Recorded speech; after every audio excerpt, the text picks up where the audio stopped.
আজ বানিয়েছিলাম ধনিয়া ভেটকি। প্রথমে ভেটকি মাছটাকে ভালো করে ধুয়ে নুন হলুদ দিয়ে আধ ঘন্টা মতন রেখে দিয়েছি। তারপরে কড়াইতে সর্ষের তেল দিয়ে, অবশ্যই সর্ষের তেলই দেবে। তারপরে মাছগুলোকে এপিট ওপিট করে ভেজে নেব। খুব বেশি কড়া করে কিন্তু ভাজবে না, একদম হালকা হালকা ভাজা করতে হবে। তারপরে এখানে ধনে পাতা, কাঁচা লঙ্কা, টক দই আর ধনে গুঁড়ো, এটাই হলো এর মশলা।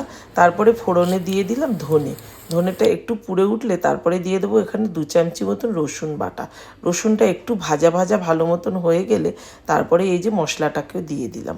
মশলাটা একটু নাড়াচাড়া করে নেবো। হলুদ কিন্তু একদমই ব্যবহার করব না, নুনটাই শুধু দিয়েছি, তবে ভিডিওটা স্কিপ হয়ে গেছে, তার জন্যই তোমাদের দেখাতে পাইনি। এরকম যখন তেল ছেড়ে আসবে তখনই দিয়ে দেবে জল। জলটা খুব সামান্য দেবে, গা মাখা ঝোল রাখতে হবে, বেশি ঝোল রাখলে কিন্তু ভালো লাগবে না।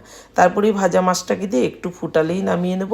কেমন লাগলো রেসিপিটা অবশ্যই জানিও কমেন্টে। যদি ভালো লাগে প্লিজ একটা লাইক করে দিও।